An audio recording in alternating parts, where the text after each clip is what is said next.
সর্বপ্রথম আল্লাহর শুকরিয়া যে এই বিজয় আল্লাহর রহমত ছাড়া হতো না।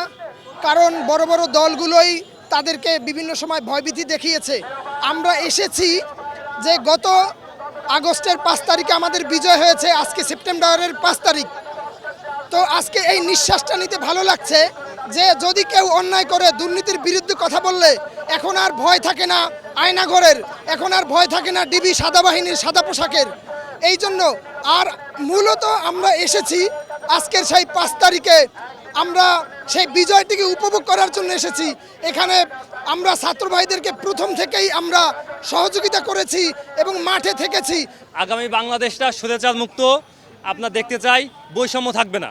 এরকম একটা বাংলাদেশ যেখানে বৈষম্য থাকবে না, যেখানে আমরা গণতন্ত্র, তারপর যেখানে আমরা আপনার বাক স্বাধীনতা ফিরে পাবো, সেরকম একটা বাংলাদেশ দেখতে চাই। এনজিওর কিস্তি প্রথমবার বিকাশ পেমেন্ট করলেই 20 টাকা ইনস্ট্যান্ট ক্যাশব্যাক। মুগ্ধর মতো কাজ করেছে, অনেকেই কিন্তু আহত হয়েছে, নিহত হয়েছে। আবার আবু সাইদের মতো যারা নিহত হয়েছে, আমার একটাই কথা বলবো যে আমরা ছাত্র ভাই যারা যারা খালি শুধু আবু সাইদ নিয়ে পড়ে থাকলে হবে না, মুগ্ধকে নিয়ে পড়ে থাকতে হবে না।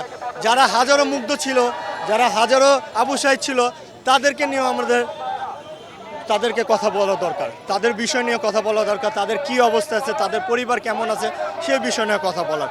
আরেকটা বিষয়ে কথা বলতে বলবো যে আমরা দুর্নীতিমুক্ত দেশ চেয়েছি, এখন দুটো দুর্নীতি হয় না, মুক্ত হওয়াই নাই। আমি আবারও বলবো ডক্টর ইউনূস সাহেবকে, আপনি যত পারেন জানি আমাদের দেশে দুর্নীতিমুক্ত জানি হয়।